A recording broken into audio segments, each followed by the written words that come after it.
धरती के स्वर्ग कश्मीर का आनंद लें नागफनी टूर्स एंड ट्रेवल्स के साथ, जो आपको देते हैं शुद्ध शाकाहारी भोजन। श्रीनगर, गुलमर्ग, पहलगाम, सोनमर्ग आदि के सुंदर स्वर्ग का आनंदमयी टूर आज ही कराएं अपनी बुकिंग। संपर्क करें भूपेंद्र जैन और महावीर जैन से।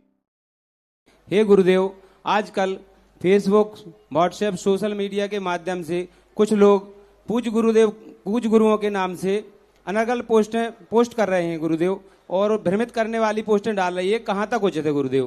तो मैं तो कभी इन पोस्टों को ना तो पढ़ता हूँ और ना मैं इनको सत्य मानता हूँ।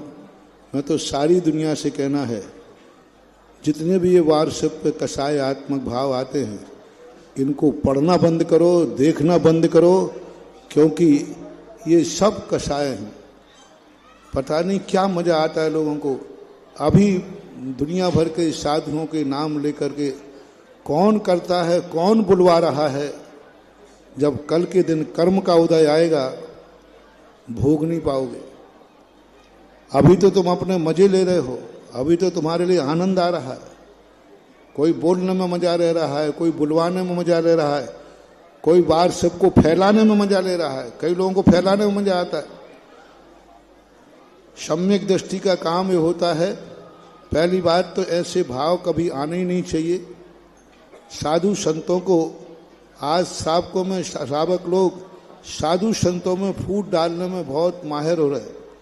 2-3 साल से साधुओं में फूट डालने का एक माहौल चल रहा है, संघों में फूट डालने का माहौल चल रहा है। सबसे बड़ी विशेषता बन गई, जो से साधु का भक्त बनता है वो दूसरे साधु का दुश्मन बन जाता है। तो ये जो परंपरा है, ये सब विनाश की परंपरा है। साधु संतों को बीच में न लें। साधु संत भी हमेशा एक दूसरे के प्रति अखंड हैं, सब साधुओं में हैं। हमने तो देखा है, जब भी किसी संघ में या साधु में फूट डली है, कोई ना कोई ग्रस्त जरूर बीच में आया है। कोई ना कोई वस्त्रधारी, कोई ना कोई परिग्रहधारी बीच में आता है, तभी संघों में फूट जलती है। संघ कभी संघ से कभी नहीं टूटता, क्योंकि सब वीतरागी होते हैं, सब धर्मात्मा होते हैं, सभी धर्म को अपना मानते हैं। तो ऐसा करना ये उचित नहीं है, अच्छी बातें नहीं है। इन सब पर विराम लगना चाहिए, और ये बिल्कुल गलत है।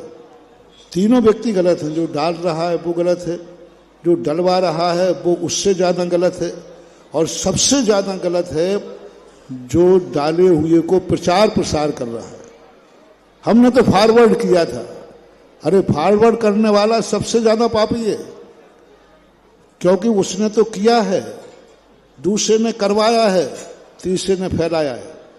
हमारे यहाँ तीनों की दुर्गति है। 500 मुनियों के संबंध में आता है कि एक राजा ने शिकार किया, शेष 500 सैनिकों ने मार तालियां बजाई। अंत में जाकर के जब हुआ तो 500 को एक साथ दंड मिला। इसलिए सबसे कहना है, इन सब चीज़ों पर बिल्कुल भी बंदेज रखो। नहीं, अच्छी चीज़ नहीं है। कहाँ जाओगे, कैसा कर्म बंद करोगे? चंद तो थोड़ा सा तो पुण्य कमाते हो, और इतनी कषाएं, इतने राग द्वेष हो रहे हैं। नहीं, इनको नहीं। जैनी हो, जैनी की तरह रहो। और पहले तो मुनि विरोधियों के द्वारा मुनियों का विरोध होता था, अब तो मुनि भक्त मुनियों का विरोध करने में लगे। एक मुनि का भक्त बन गया, दूसरे मुनि का विरोधी बन गया, और उस दूसरे के संबंध में जितना विरोध करना है करो। तो इससे क्या होगा? कषाय बढ़ेगी। अच्छी बातें नहीं है, विराम होना चाहिए। फिर भी यदि वो नहीं मानते हैं, तो मैं तो आप सब लोगों से कहना है कि इन वार्षिकों को पढ़ो ही मत, और पढ़ लिया है तो मन में लाओ मत। इनको उपेक्षा करना ही सबसे बड़ी चीज है। दुश्मनों को जितना अपन माइंड करेंगे, दुश्मन उतना बलशाली होता है। दुश्मन को अवॉइड करो, उसको जो बकना हो बकने दो, जो कह रहा है कहने दो। बस वही वाली बात है, हाथी बन जाओ, चुनाव चिन्ह को बढ़ने दो। तैयार बात कुछ नहीं है इनको करना, जो कुछ नहीं होने वाला। भौंकते भौंकते रह जाएंगे। अपना हृदय साफ रखना चाहिए, अपने मन में कोई विकल्प नहीं आए। सांच को आँच नहीं आती, सांच परेशान हो सकता है, सत्य पराजित नहीं हो सकता।